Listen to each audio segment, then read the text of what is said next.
আপোনালোকলৈ এটা অনুৰোধ যে আমাৰ ভিডিঅ'বিলাক আপোনাক কেনেকুৱা লাগিছে কমেণ্টত জনাবচোন আৰু নতুন ভিডিঅ'ৰ আপডেট পাবৰ বাবে চেনেলটি ছাবস্ক্ৰাইব কৰি বেল আইকন দবাই দিব।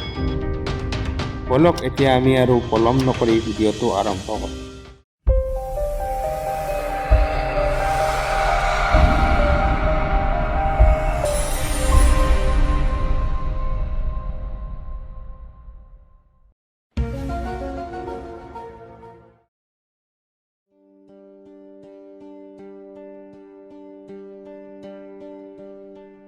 সৌৰজগতৰ সৃষ্টিৰ সময়ত তাত বহুতো গ্ৰহই জন্ম লৈছে, কিন্তু তাৰ ভিতৰত আভ্যন্তৰীণ সৌৰজগতত কেৱল 4টা গ্ৰহই অস্তিত্ব বজাই ৰাখিব পাৰিছে: শুক্ৰ, বুধ, মংগল আৰু পৃথিৱী। যদি আমি ধৰিত্ৰীৰ অৱস্থানৰ ফালৰ পৰা চাব যাওঁ, তেনেহ'লে সূৰ্যৰ পৰা ইয়াৰ দূৰত্ব একেবাৰে 70, অৰ্থাৎ ই গোল্ডিলক জোনত অৱস্থিত, য'ত বেছি ঠাণ্ডাও নহয় গৰমো নহয়, যাৰ বাবে ইয়াত পানী তৰল অৱস্থাত থাকিব পাৰে। কিন্তু সূৰ্যৰ প্ৰথম কিৰণ পৰাৰ সময়ত পৃথিৱী আছিল বেলেগ। সেই সময়তে খুব জোৰেৰে ঘূৰি আছিল, য'ত 6 ঘণ্টাতে এদিন সম্পূৰ্ণ হয়। এষ্ট্ৰনমাৰসকলে বিশ্বাস কৰে যে পৃথিৱী 3 কোটি বছৰমান যথেষ্ট উষ্ণ অৱস্থাতে আছে। যদি সেই অৱস্থাত এজন মানুহ ইয়াত অৱতৰণ কৰে, কি হ'ব? এই সময়ত মানুহ পৃথিৱী নাপাওঁতেই ওপৰতে হোৱা হৈ পৰিব, কাৰণ চাৰিওফালে কেৱল লাভা আৰু লাভা। কিন্তু গলিত মেগমাৰ মাজতো বিভিন্ন পদাৰ্থ ইফালে সিফালে সিঁচৰিত হৈ আছে। আৰু এবাৰ পুনৰ পদাৰ্থবোৰক সঠিক কামত লগোৱা কাম হাতত ল'লে মাধ্যাকৰ্ষণ বল। ইয়াৰ প্ৰভাৱত পাতল পদাৰ্থই উপৰিভাগত এটা আৱৰণ তৈয়াৰ কৰিব আৰু ভাৰী পদাৰ্থবোৰ কেন্দ্ৰৰ ফালে গৈ গলিত লোহা আৰু নিকেলৰ এটা কোৰ তৈয়াৰ কৰিব। মেৰিলেণ্ড ইউনিভাৰ্চিটিত এটা লেবৰেটৰী অৰ্থাৎ পৰীক্ষাগাৰত পৃথিৱীৰ কোৰৰ স্কেল মডেল এটা বনাই ঘূৰাই চোৱা হৈছে যে ই কেনেকৈ আচৰণ কৰে। তেওঁলোকে পাইছে যে আচলতে ঘূৰ্ণনৰ বাবে পৃথিৱীৰ কোৰৰ অংশৰ পৰা এখন চুম্বকীয় ক্ষেত্ৰৰ সৃষ্টি হয়। এই চুম্বকীয় ক্ষেত্ৰখন আমাৰ পৃথিৱীৰ উত্তৰ আৰু দক্ষিণ মেৰুৰ পৰা মহাকাশলৈ বিয়পি আছে, যাক মেগনেটোস্ফিয়াৰ বুলি জনা যায়। আৰু এইটোৱে আমাৰ ধৰিত্ৰীক সূৰ্যৰ ছলাৰ উইণ্ডৰ পৰা ৰক্ষা কৰে। পৃথিৱীৰ অভিমুখে অহা সূৰ্যৰ বিকিৰিত আধানৰ কণিকাবোৰ মেগনেটোস্ফিয়াৰে বাধা তৈয়াৰ কৰে, আৰু যি অলপ চলপ অংশ ক্ষেত্ৰখনৰ মাজেৰে পাৰ হয়, সেইখিনি ই বেঁকা কৰি মেৰুৰ পিনে পঠিয়াই দিয়ে।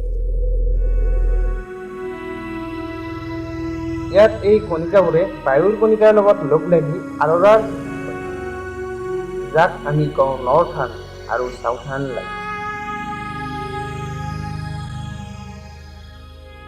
ইয়াৰ উপৰি ধৰিত্ৰীৰ কেন্দ্ৰত লোৰ দ্বাৰা তৈয়াৰী এই চুম্বকীয় ক্ষেত্ৰই জীৱজগত জীয়াই থকাৰ বহুতো ভূমিকা গ্ৰহণ কৰে। যেনে ইয়াৰ অবিহনে আমি উশাহ নিশাহ লৈ থকা বায়ুমণ্ডল নাথাকিলেহেঁতেন। ইয়াৰ সহায়তে কলম্বাছৰ নিচিনা আৱিষ্কাৰকে এদিন আমেৰিকা আৱিষ্কাৰ কৰিছিল। যদি পৃথিৱীত এই বস্তু নাথাকিলহেঁতেন, তেতিয়া হয়তো কি হ'লহেঁতেন সেইটো আমি মংগল গ্ৰহৰ ফালে চালেই গম পাম।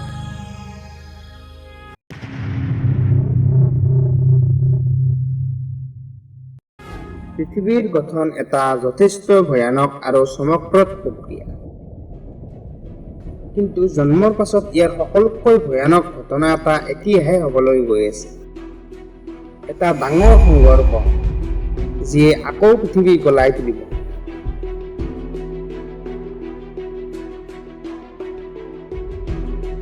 মংগল গ্ৰহৰ সমান এটা পিণ্ড, বেগ প্ৰায় 40,000 কিলোমিটাৰ প্ৰতি ঘণ্টা। ধৰিত্ৰীয়ে ইয়াৰ বেছিভাগ অংশ গেলি পেলালে, যদিও গলিত পদাৰ্থৰ সোঁত এটা মহাকাশত ছিটিকি পৰিল আৰু প্ৰায় 1 বছৰৰ ভিতৰত মাধ্যাকৰ্ষণ বলে এই গলিত পদাৰ্থবোৰক লগ লগাই এটা বৃহৎ বস্তু তৈয়াৰ কৰিলে। যিটো আমাৰ আজিও মূৰৰ ওপৰেৰে ঘূৰি আছে। 450 কোটি বছৰ ধৰি ই ধৰিত্ৰী পৰিক্ৰমা কৰি আছে। আমাৰ চন্দ্ৰমা জন্মৰ সময়ত ই বৰ্তমানৰ তুলনাত 15 গুণ ওচৰত আছে। ইয়াৰ বাবে সাগৰত জোৱাৰ উঠে। চন্দ্ৰমা ওচৰত থকাৰ সময়ত এই জোৱাৰবোৰ আৰু শক্তিশালী আছিল, কিন্তু ইয়াৰ প্ৰকোপ কমি আহিল যেতিয়া চন্দ্ৰমা লাহে লাহে দূৰত গুচি গ'ল। চন্দ্ৰমাৰ বাবে পৃথিৱী স্থিৰ হৈ থাকে। ইয়াৰ মাধ্যাকৰ্ষণিক টানে পৃথিৱীক লৰিব নিদিয়ে আৰু আমাক ভয়ংকৰ বাতাৱৰণৰ পৰা বচাই ৰাখে। অৰ্থাৎ ই পৃথিৱীক এটা বিশেষ উপহাৰ দিয়ে। সেইটো হ'ল সুস্থিৰ বতৰ।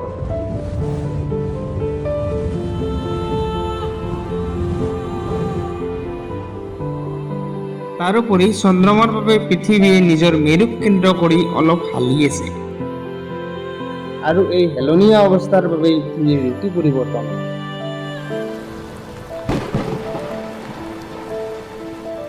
যাৰ বাবে আমি কোনোবাটো সময়ত খাবলৈ পাওঁ আমৰ চাটনি, আৰু কোনোবাটো সময়ত বিচাওঁ কমলাৰ বাকলি, আৰু কোনোবাটো সময়ত কচুৱাৰ ফুল।